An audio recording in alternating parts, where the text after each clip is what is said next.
Что касается в первую очередь, внесения изменений в постановление об установлении минимального размера месячной заработной платы, эта норма установлена в размере не менее 20 тысяч рублей.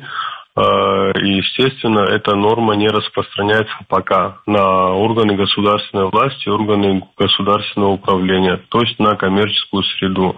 В принципе, эта норма, она вполне приемлема для коммерческой среды. Мы все понимаем, что в бизнесе, в коммерции практически нет заработных плат, которые менее 20 тысяч рублей. И эта норма в том числе призвана обелить эти доходы с тем, чтобы при формировании, в том числе прогнозов социально-экономического развития республики на очередные периоды, мы могли этот фонд заработной платы корректно закладывать в бюджет. При этом вместе с тем было установлено, чтобы Министерством финансов Республики Абхазия в срок до 1 июля были представлены предложения по установлению аналогичной нормы в отношении работников, которые трудятся в государственных бюджетных учреждениях и организациях. Соответственно, к этому времени мы в Министерстве финансов уже